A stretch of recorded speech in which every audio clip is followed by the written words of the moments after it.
বিসমিল্লাহির রহমানির রহিম। প্রিয় শিক্ষার্থী, আজ সম্পূর্ণ একটু কমন সেন্স থেকে গ্রামারের পার্ট থেকে আজকে আলোচনা করব। অনেক স্টুডেন্ট আছে অনেক আপার লেভেলে চলে গেছে, বাট তাদের বেসিক নলেজটা নাই। সুতরাং আমি একটু বেসিক গ্রামারের যে বেসিক বা একবারে যে গ্রাউন্ড রুল বা ডেফিনিশন, এগুলো থেকে আজকে আমি একটু আলোচনা করব। ওকে, তোমরা দেখতে পাচ্ছ বেসিক অফ গ্রামার। আমরা একটু গ্রামারের সংজ্ঞাটা আগে জানবো। গ্রামার কাকে বলে? গ্রামার, ডিয়ার লার্নার্স, অনেক সময় অনেক শিক্ষার্থী গ্রামার যখন উচ্চারণ করে এবং গ্রামার যখন বানান করে, তখন তারা গ্রামারের এই জায়গায় এ না লিখে ই লেখে। কেউ যদি গ্রামার বানানে ই লেখে, নিঃসন্দেহে এটি ভুল হবে। সুতরাং every student should be conscious at the time of writing grammar. ওকে, আমরা গ্রামারের সংজ্ঞাটা জানবো। যে পুস্তক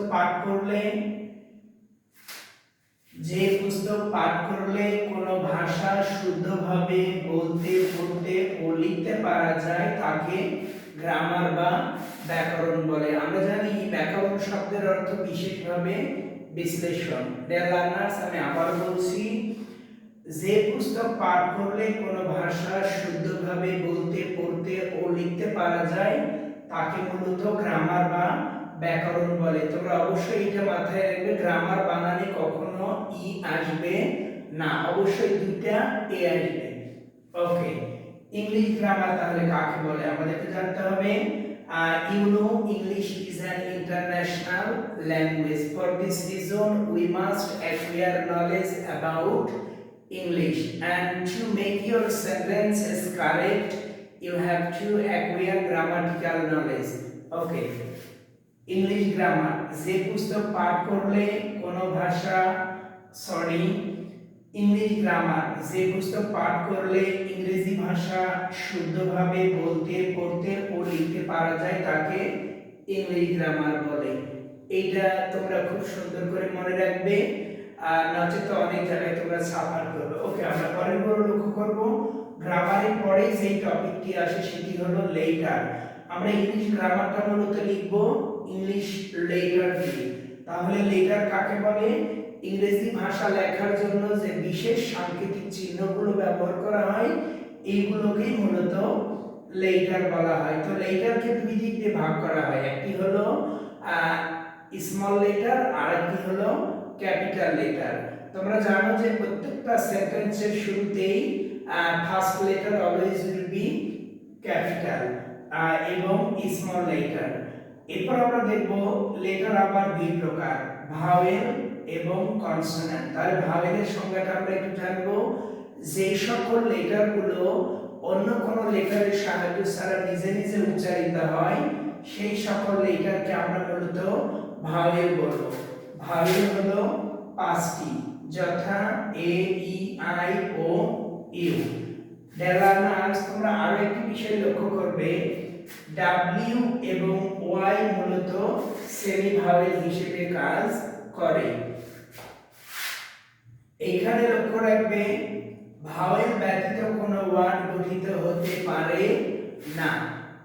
যখন আমরা ইংলিশে কোনো ওয়ার্ড লিখতে যাব, ওই ওয়ার্ডের মধ্যে যদি কোনো ভাওয়েল না থাকে, তাহলে কোনো ক্রমেই ওই ওয়ার্ডটি আদৌ ওয়ার্ডই হবে না। You have to keep it in your memory. Okay, আমরা পরেরটি লক্ষ্য করব। মূলত কিভাবে গ্রামারের রুলগুলো সিকোয়েন্স অনুসারে আসে এগুলো জানবো আমরা। প্রথমে আমাদেরকে গ্রামার জানতে হবে, তারপরে ইংলিশ গ্রামার, এরপর লেটার। তাহলে লেটার থেকে আমাদের কাজ করতে হবে ওয়ার্ড। লেটার কাকে বলে? ইংরেজি ভাষা লেখার জন্য যে সাংকেতিক চিহ্নগুলো ব্যবহার করা হয় এগুলোকে লেটার বলা হয়। লেটারের মূলত কাজ কি? ওয়ার্ড গঠন করা। এখন একটা ওয়ার্ড আমরা কি করব, যখন কোনো ওয়ার্ড বড় হয়ে যাবে তখন এইগুলোকে মূলত আমরা সিলেবলের সাহায্য নিয়ে উচ্চারণ করব।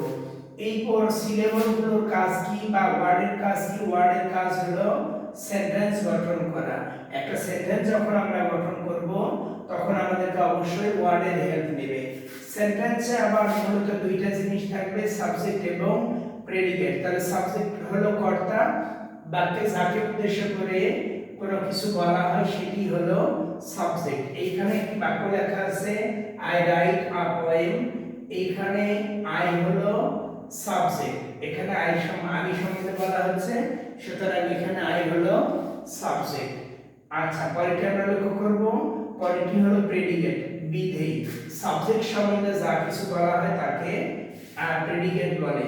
এই জায়গায় শি কুকস ফুড, আমরা যদি লক্ষ্য করি তাহলে দেখতে পাবো এখানে শি হলো সাবজেক্ট এবং কুকস ফুড এটি হলো predicate. Dear learners, these are really ground rules of grammar. If you read the topic with deep attention, I believe in next time you will not mistake in such type question. There are so many upper level students, but they don't know the definition of grammar, English grammar. What is syllable? What is vowel? Okay, dear learners, I believe if you watch the video with deep attention, you will be benefited much. Stay everyone healthy and happy and pray for me. Allah Hafiz.